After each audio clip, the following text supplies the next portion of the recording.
je voudrais étendre ces hommages à beaucoup de ces gens avec qui j'ai travaillé. D'abord, c'est grâce à Jean-François Denis, comme on vous l'a dit, que je me suis lancé dans la recherche spatiale. Ensuite de ça, parmi les physiciens du début, il y a André Mangenet, Pierre Couturier, Nicole Meyer, Sang Wang et Catherine Lacombe. Ensuite, il y a eu des administrateurs. Les administrateurs jouent un rôle considérable, spécialement dans la recherche spatiale où les budgets étaient considérables. Il y a eu Michel Boichot et Georges Descotigny.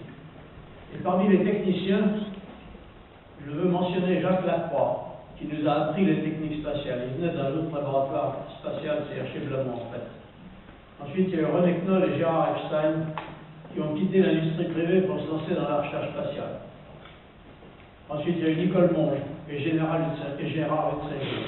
Et surtout, Bob Manning, aujourd'hui disparu, que j'ai débauché de la compagnie générale de TSF où il développait les premiers transistors et les circuits qu'il utilisait. Tous ces personnels techniques ont été embauchés sur des contrats annuels financés par le CNES, car le CNRS était incapable de démarrer une nouvelle branche de la recherche en Australie. C'est-à-dire le développement par des chercheurs et des techniciens travaillant ensemble à chaque instant d'instruments qui doivent travailler dans l'espace, et ça coûte très cher en argent dans le travail humain, parce que les lanceurs n'attendent pas. Maintenant, il y a quelqu'un qui a joué un rôle absolument majeur dans ma vie, c'est Madeleine, ma compagne, depuis bientôt 60 ans. Quelques mois, ça sera 60 ans.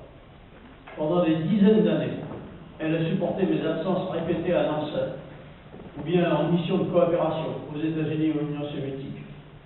Pendant ce temps-là, elle élevait quand même mon frère Michel, orphelin de guerre adopté par nous à 11 ans, et notre fils Alain né en 48. Nous avons ensemble fait tourner les annales d'astrophysique, puis démarré Astronomy and Astrophysics. Et comme j'étais aussi chercheur en même temps, nous avons beaucoup travaillé la nuit et durant les week-ends. Et nous y croyions tous les deux, et ça a marché. J'ai pour Madeleine une infinie reconnaissance pour ces dizaines d'années de bonheur ensemble. C'est le trésor de ma vie. Enfin, je tiens absolument à vous parler de ma mère Germaine.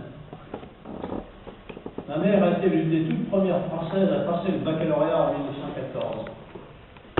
À cette époque, vous savez, vous ne savez pas, on considérait comme suffisant qu'une fille sache éventuellement lire et écrire, mais surtout coudre et cuisiner.